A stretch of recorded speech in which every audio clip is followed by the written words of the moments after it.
What's up, motherfuckers? We got our bearing. Now let's destroy it.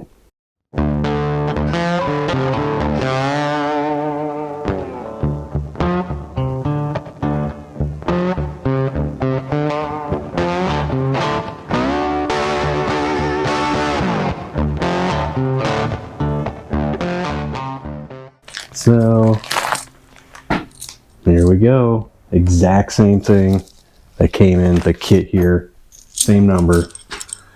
And as you can, this is the one that came with the kit. So I'll take that bearing out. Here's the one I just got. Take that bearing out. You put this bearing in it. And as you can see, there's no wobbling, you know, just spins like it should. So we will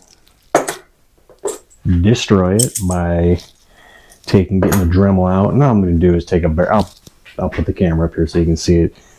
You're just going to take the Dremel inside it with the little barrel sander and just until it slips over the pinion. All right, no rocketry, scientific astronomy bullshit.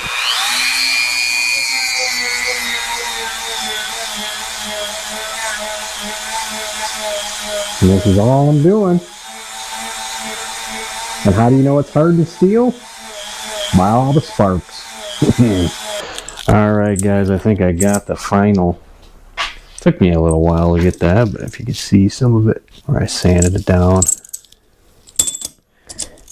I think we got her. There we go. Now we can start checking that. I mean, well, not right away. I still gotta clean out the case. I gotta pop out those old races and clean her up, but there is our checker. I can keep this now when I do the next one because I'll probably end up getting the same bearing.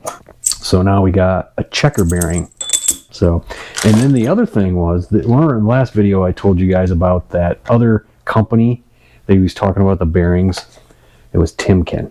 That's what it was. This right here is the sleeve repair kit for the pinion flange right here. There's more packaging for this than the part. Here, see that? Anyway, this is the part you just got to pound down in there, and this is the installation tool. So you just put that over there and whack her down, but we're going to clean that up first. But 40 bucks, $40 for that little thing. If you didn't watch the last video, I found out when I was watching Eric the Car Guy. I can't see it with this camera, but right there, he said if any of that stuff is like messed up, you got lines on it, you can catch it with your fingernail, which I can. He said it's a good idea to get that repair kit so it makes a fresh sleeve over that. I'm going to go over here and we're going to get this whole race and stuff pounded out.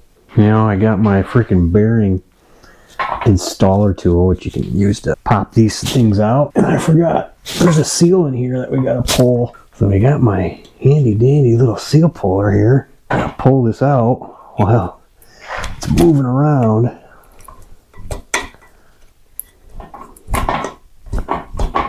Trying to counter the leverage here. It's so funny how this thing works. Getting it underneath here to try to pry it out as you're prying down on the other side. This is frustrating. Well, the pinion wasn't leaking. We got the old chisel on a ball peen here. Let's see if we can't. Something's happening. It's fused itself. Saying I don't want to leave. I don't want to leave the comfort of this place. Look for the bearing puller, huh? We got something happening. Oh, something happening, folks. Tell you what, that exercise that I just did there, tremendous on the lower back. Oh, look at that. You helped a little bit, I guess. That's a solid piece of metal, guys. I'll tell you what. Keep the sling. I guess that's pretty important. And this one is that's a Timken. So we had a Timken. Oh, well, that comes right out, dumb shit. Yeah, this will be interesting because I pulled out my bearing installer, right, which will take out races. That's the problem. It'll go in there, but how are you going to hit it? There's the edge of it. Not much of an edge.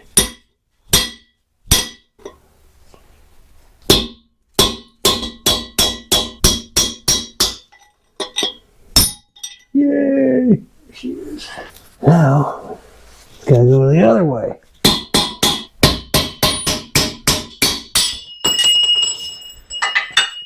Big piece of metal. We'll wipe the rear. Get all the, the crud off the rear. We're probably going to go ahead and pound the new races in, but we're not going to stick the seal in until everything is set up.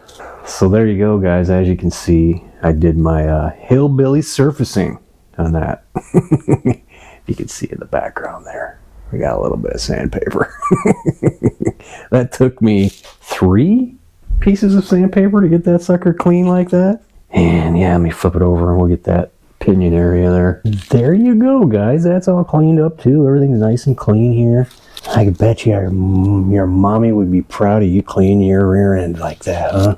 Before we go ahead and get this driven home, I figured yeah, it's always good to see that. Ford Performance parts.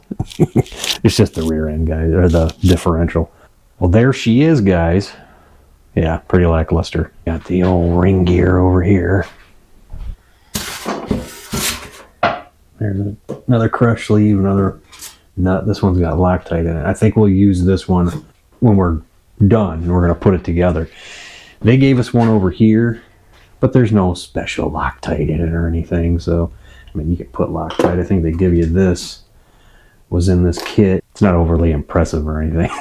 It's just, I'm looking at this though, compared to the one down here, and you see how more this is dome shaped than this one. Just as I'm looking at stuff here, I think what I'll do is I'll go ahead and press the bearings on first before I do anything with that ring gear, because I don't really want to chip anything, you know what I mean? We're going to use the races when we put these on, that way you're not just pressing on the bearing the whole time. Hammer time.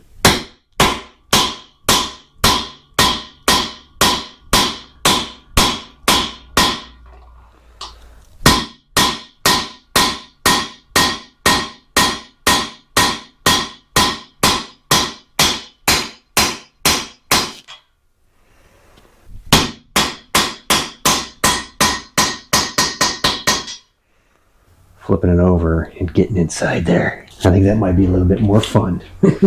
Right to the big dog. So in my sealed driver kit here, guys, this one is kind of wobbling in there and it's touching the inside of that race. I don't like that. It doesn't fit very well. And the other one's too small. We're gonna turn it around here and do it this way. Try our best to hit that thing in there centrally, I guess we could say. But that's the best I got right now. So, it bottoms out, so it's not like it's a mystery of how you're supposed to do this. It's just trying to get it go in there straight is all. Oh, man.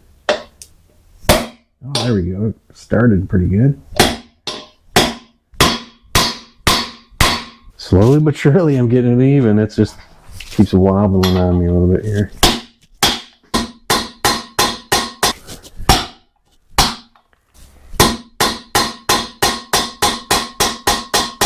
I think that's it. It changed sound, so. Yeah, it did. All right. Hopefully that didn't blow my rear end up. I got this rigged.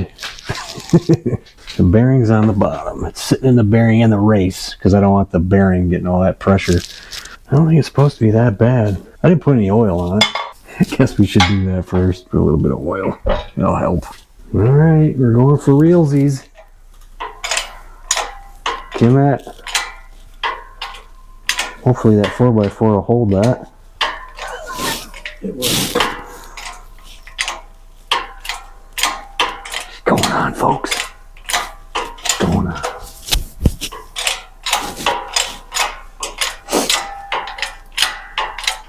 And these just bottom out, so. Can I go further than that, though? What? Is it what bottoms out here, so? Yeah, it just bottoms out.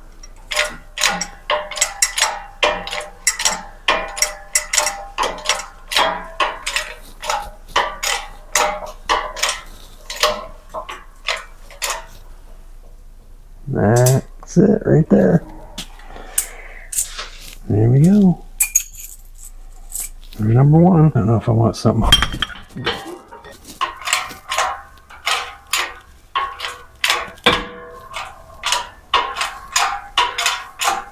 That's it. I think it centers itself.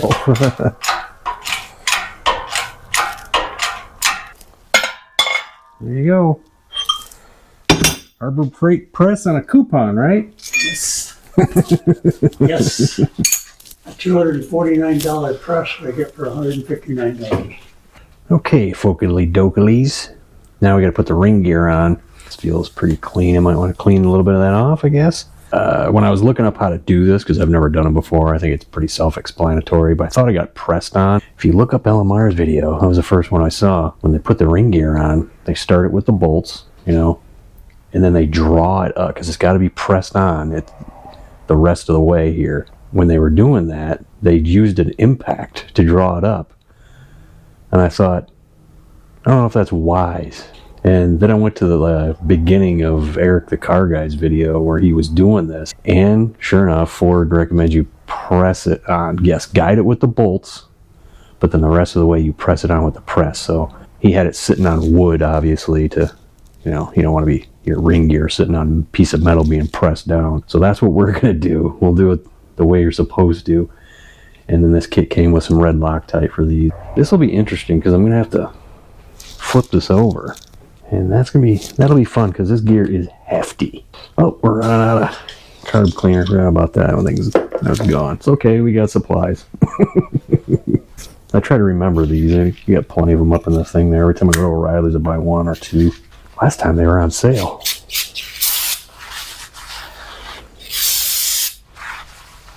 Some real fun trying to hold that up there at the same time.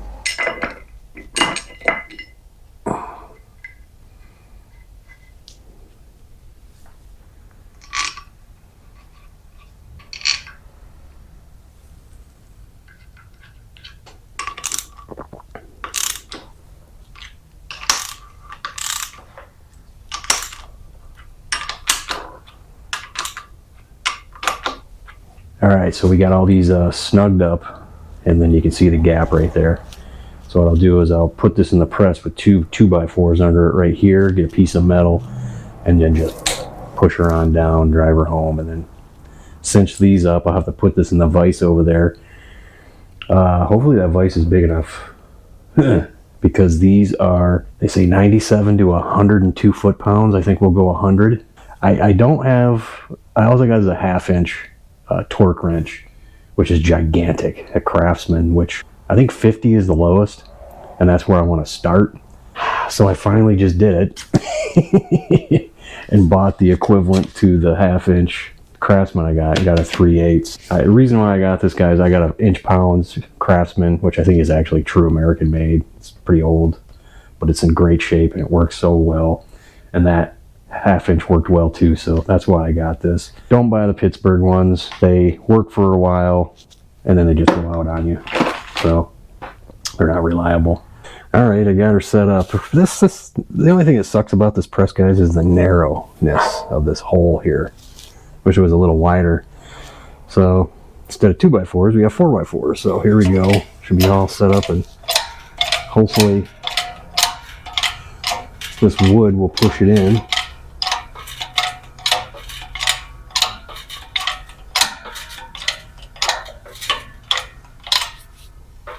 It doesn't look like it's doing it.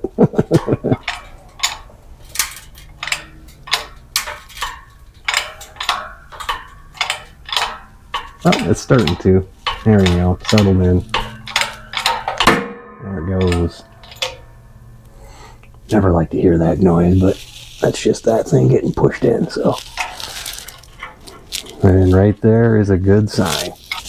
Got it set to 2. We're just going to snug these down, guys. I don't want to sit here and play with these all day.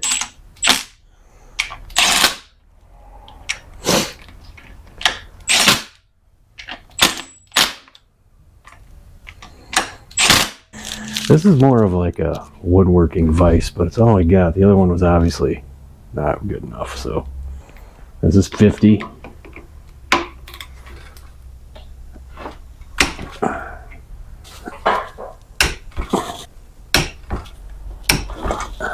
Now we'll take her up to 75 on our way to 100.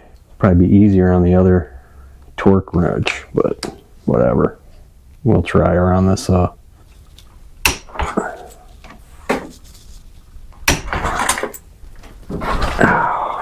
That's what I was afraid of. Son of a bitch. Son of a bitch. And this was what I was afraid of. Alright, the battery died on you we did get the 70. So I got the big one now. It's longer, it'll be easier to get to 100, but I'm still doing 100 foot-pounds on this ghetto setup over here. It's 100 right there. Oh boy, here we go. This will be interesting. There we go. All right, that wasn't too bad. This is easier than the 70 on the 3/8.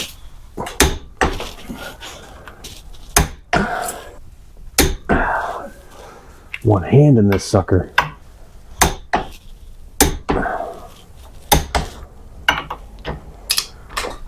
Yeah, we got them all.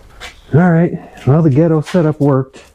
All right, we got the differential all assembled, and we got the bearing on the pinion taken care of, so awesome. So I think what I'm going to do is end this one here because it's getting long, and the next step is going to be even longer. I don't necessarily think the video is going to be long, but there's going to be a lot of time where I'm trying to get the shims right and whatnot. I'm glad all that went pretty smoothly, even though we had to rig up that, ghetto thing in the vise over there. Like I said, it's not even it's a wood vise. It's not even meant for stuff like that, but it worked. So anyway, we'll see you next time. Later.